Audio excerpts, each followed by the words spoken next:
Hey everybody, Braden here, and welcome to a new series. Today we are going to start reading through the entirety of My 60 Memorable Games by Robert Fischer, or Bobby Fischer.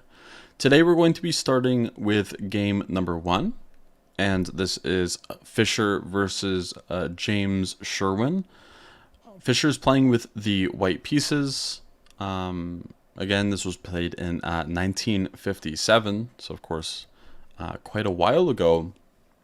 And let's jump into the game. So Fischer, with the white pieces, plays e4. Now after c5, we see knight f3, as Fischer is a big fan of open Sicilians. You know, if you see d6, you should probably expect an open Sicilian. But Fischer's opponent plays a different move here. They play e6. Now, e6 is a little bit different than d6 because, well, the type of structures you may get can change slightly. First off, you're developing this bishop a lot sooner. You're also directly preparing a potential d5, and sometimes there could be issues with some bishop b4 in the future. Let's just say d4 takes. Knight f6, knight c3, you never want to see some sort of bishop b4 in the future. And because of this, Fischer goes for one of his favorite variations, d3. And the idea of d3 is to actually go into a reversed King's Indian almost, which is a King's Indian attack. We can't really say this is a direct King's Indian, because this pawn would have to be on e5 and this pawn would have to be on d4, but that is definitely something that's possible to happen here. So d3, knight c6, g3, again following the King's Indian setup here, knight f6, bishop to g2, bishop to e7, castles, knight bd2, natural way to develop here, rook to b8 now. Now, there is argument that rook to b8 might be slow. b5 is also an interesting move to make because that's kind of the idea of rook to b8 in general. I think it's fair to say the assumption is that Sherwin was a little bit worried of a move like a4 here, where they cannot play a6 and, well, rook b8, then Fischer would be pretty happy to take and leave Sherwin with an isolated pawn here. So rook b8 was played with the idea of a potential b5 in the future, and if a4 ever comes, then a6 could be met with it, where there's no issues with a pin on the a file. Now we see rook e1, and this move has a few purposes. One could be to support e5. Another one is also to move the knight to f1, as surprisingly this can be a very good square for the piece. So after rook to e1 here, we see d6, and instead of going for this knight f1, which is my original idea here, Fischer goes for c3, which is definitely a much more accurate way to play the game. The idea of c3 is to go for d4, and it's kind of like an Alpin Sicilian, but also with this move rook b8 thrown in, which doesn't really feel like the most useful thing in the world. The game continued with b6, and of course you have to be very careful that this knight isn't just going to be lost somehow. Of course, there is no tactics to take advantage of it, but that is something we should keep in mind. d4 was played, and queen c7 was played as a response. One can argue that that's why b6 was played, so after d4, they can just respond with something like queen c7, or after takes, they might take with the b pawn here and go for d5 and a lot of central control. So yeah, d takes c5 is not really the smartest idea, because also if you look at it, you're trading this pawn for this pawn. That doesn't sound so smart, does it? Now we see the move e5 by Fischer, which is really aggressive and also highlights another good point of rook e1. As mentioned before, e5 is sometimes something you want to play here. Now, if takes was played, then Fischer would consider probably just taking back with the pawn here to highlight the space advantage. And there is actually always potentials of throwing the knight into d6 at some point, or bringing the knight to e4. And there's a lot of havoc that can be caused because of the big space advantage with this pawn on e5. It offers a lot of attacking potential. So, okay. Instead, knight to d5 was played. E takes d6, bishop takes d6, and knight to e4. Which is actually a very nice continuation. At first, it might feel like white might want to just keep the tension here. But Fischer decides, instead of keeping the tension and trying to get a pawn... Ooh, my apologies. Let's just say some other move like queen e2. Instead of just trying to keep the tension here in a position like this, of course this would also feel like a good scenario. This is not how black should play it. This does feel like a good way to, again, keep playing, but there are also some problems. Let's just say queen e2. One thing that might happen here is they move c takes d4, where after c takes d4, we could always run into issues with knight b4, and, well, the c2 square is quite weak. And if you know much about the King's Indian, you'll know that the c7 square, which is the exact opposite if black were playing the King's Indian, is a potential weakness, and we're seeing that right here. So, of course, that's just one thing to point out, is trying to keep the pawn on e5. Some things like that may happen. And also a3. Then, well, that's not really the most useful move, is it? So, here, after e takes d6, and bishop takes d6 and knight e4, I believe Fischer points out that maybe keeping the bishop was a better try here.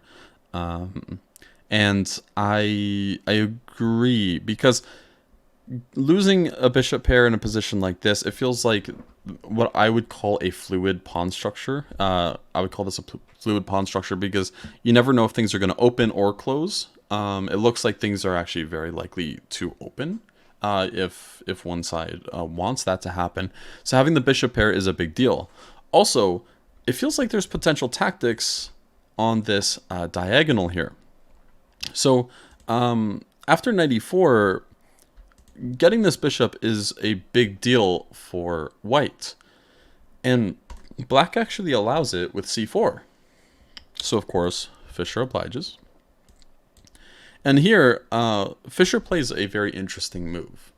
It's not a move I expected, but it's something that I originally, when I went through this game for the first time, I kind of had a similar idea in mind, but not this move. This move was very strange to me, but it is pretty effective. It's the move knight g5.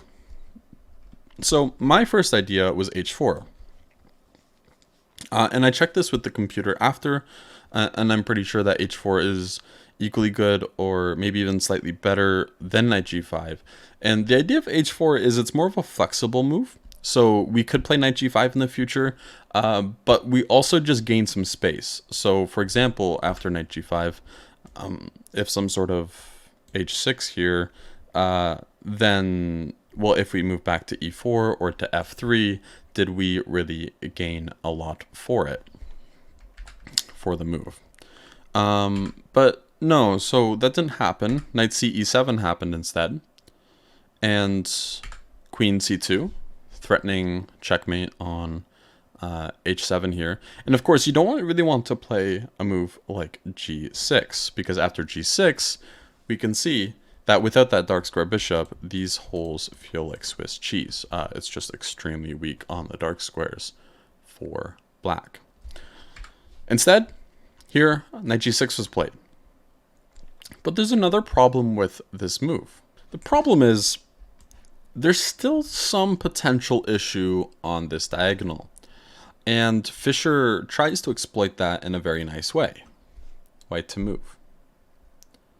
So the move is h4.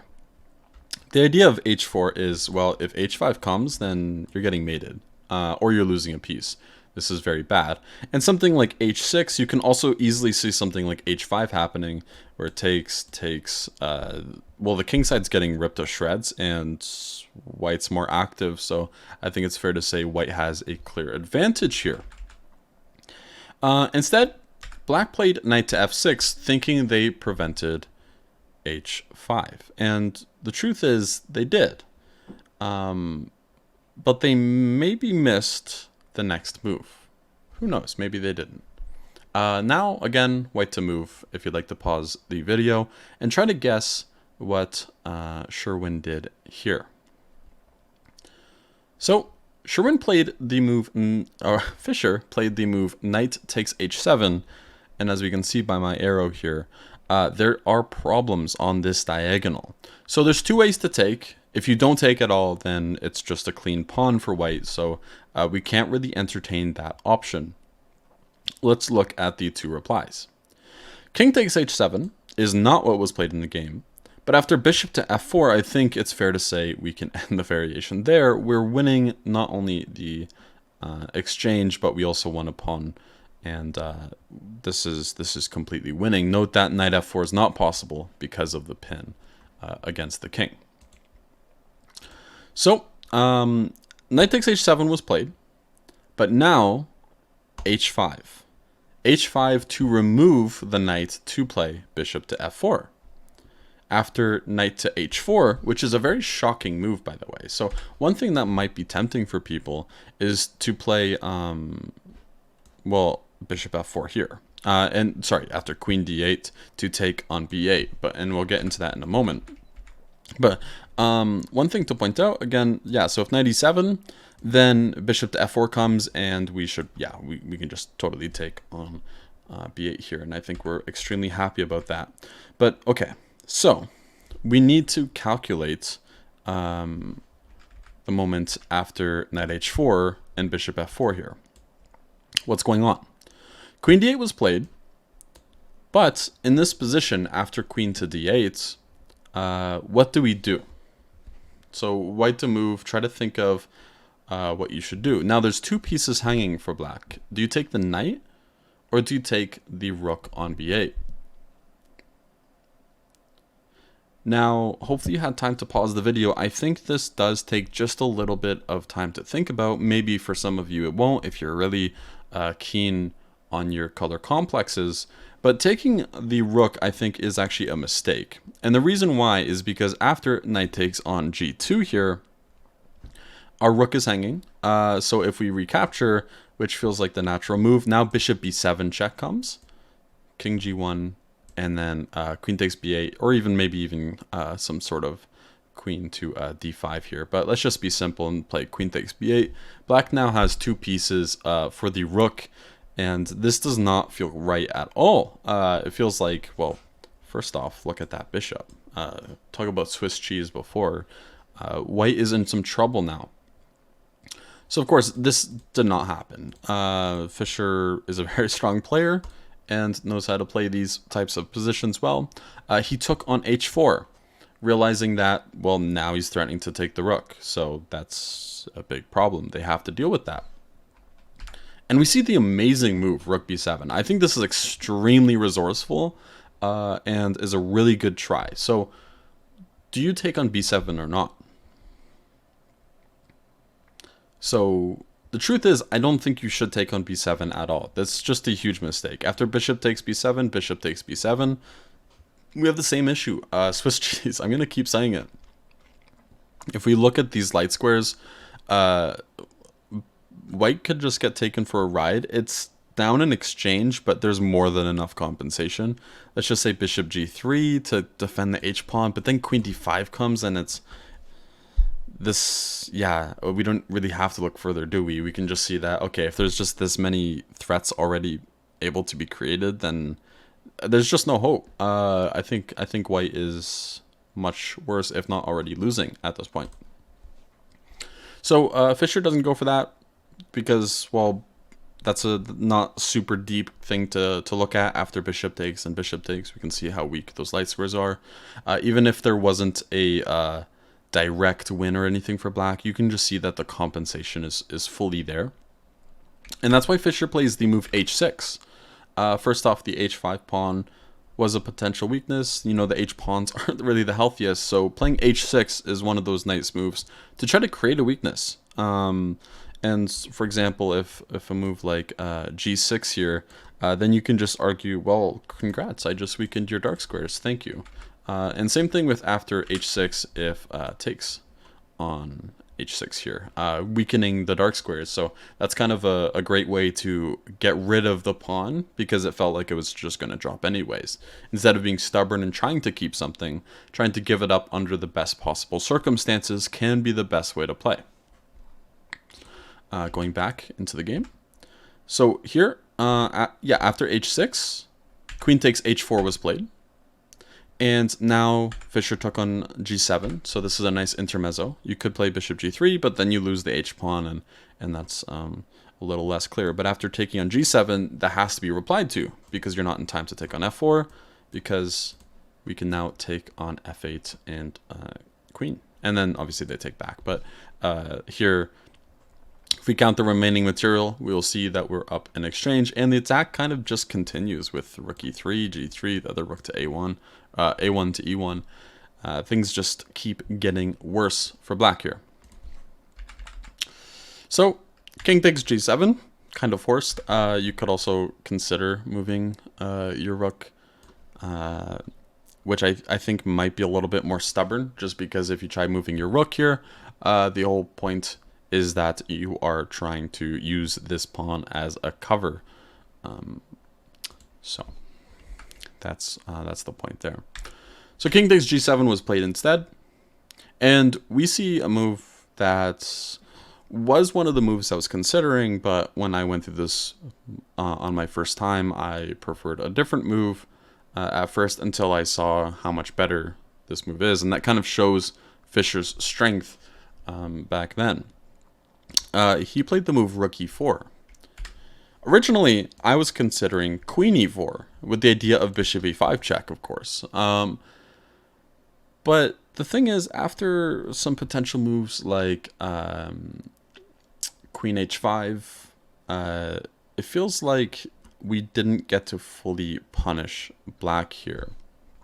Instead, after rook e4, this is kind of just a full punishment, because after queen h5, which would be the same idea of queen e4, now there's this funny idea of rook e3.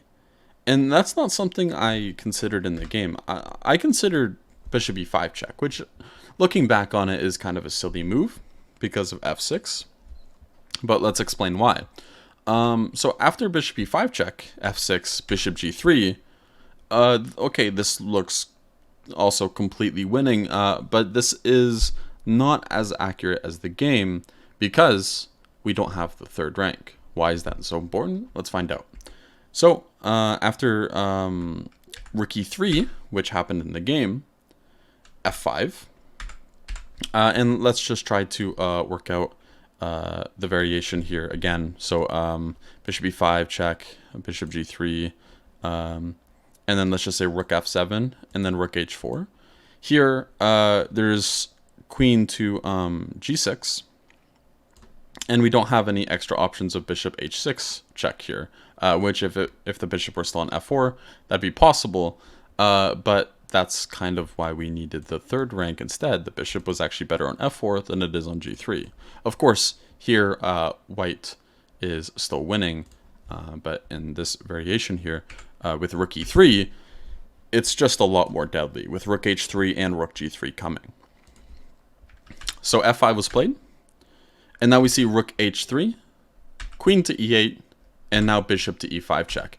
And now this is again another thing where I had a different idea in mind. I wanted to play rook g3, but realizing that, or looking at what Fischer played, it's kind of obvious that that is the preferred move. Why? Rook g3, there's king f7, and maybe the king can get away. Of course, white still has a significant advantage here, but bishop e5 check has the additional point that king f7 is not actually possible, because after king f7 we win the knight. So that's just one small little detail, but still a very important one, where even if you're in a completely winning position, try to be accurate. The more accurate you are, the more likely you are to also get your opponent to resign for you, which always feels good because then you don't have to worry about the conversion, because sometimes that can be very stressful.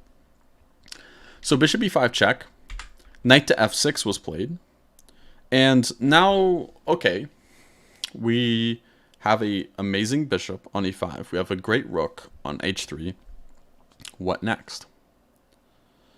So the answer is, look at one thing, which is the color complexes, but also look at where we want to put our last two pieces. I'd say our bishop is doing a pretty good defensive job right now, so we don't really need to move that. But the queen is actually able to just jump in, and we don't really need this rook on a1 at all. Queen to d2. And after queen d2, as we can see here, these dark squares are very weak. Queen h6 check is a threat. If some sort of queen g5, which isn't as great because queen g6 is possible, that's still very active at the very least. But of course, queen h6 check is the immediate threat. After the king moves to f7 or g8, we win the knight. So they played king f7, Sherwin did. We see queen g5, and now queen to e7. So Fischer played bishop takes f6, which does completely win. I think a nicer win is actually rook h6. And there's not really a good way to stop rook takes f6. You have to play something like king f8. I think that was a computer move. And then, of course, just like something like rook takes f6 here. And I think we all can agree that this is completely winning. If anything comes off the board, well, we're just up a bishop, so we're not really worried there. That's what I did when I went through the game the first time. I was doing something called guess the move. If you'd like me to explain it in a video sometime, I'd be happy to. But let's continue with the game.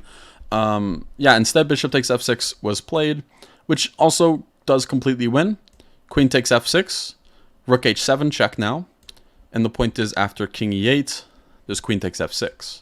And unfortunately, yeah, this is just over. If rook takes f6, now we can play bishop takes b7. This is a full piece. I think we all can agree that white is winning there. And rook takes h7 was played instead. And after the next move, Sherwin resigned. Can you spot it? So, just nice to be accurate here. Bishop to c6 with check is a game ender because, as we can see, the king cannot move. So they have to interpose something on d7. If they interpose the rook, well, first off, we can take the rook, or we can take on e6 here. I'd say maybe just take the rook. I'm very lame. I like to be safe. And of course, if bishop d7, we do not have to take the bishop. Instead, we can take on e6 first. Where after king d8, we don't even take on d7, which was my intention when I analyzed the game for the first time. Queen d6 is actually just much more accurate. We're after some sort of rook g8 check, king f1, and we're not worried about this rook on a1 hanging because there's always mate threats on d7. And that is, of course, why Sherwin resigned. As Sherwin's a master, they're going to find the answer to why bishop c6 check was played. So yeah, that was a phenomenal game by Fischer. It was really interesting, especially this point with knight takes h7, which wasn't actually so obvious originally to me, even though it felt like there was something there. And honestly, after calculating, you can kind of see, yeah, it's not actually that deep to calculate, and I think it is something that's possible. But it's also not just about that, like, it's not just about the fact that Fischer found this knight takes h7, but also didn't allow counterplay. For example, after knight h4, just playing, taking on h4, realizing that's actually just by far the best choice here, not going for the exchange, just winning back the piece. So anyways, that is going to cover it for game number 1 of the 60 memorable games. If you would like for me to cover more about what black could have done, or Fischer's opponents, what they could have done instead, then let me know in the comments. And yeah, I would love to do that. Here I just covered mainly what Fischer could have done instead, but I'd be happy to cover more resilient options for black in the future. So thank you guys for watching, and I'll see you in game number 2. Bye-bye.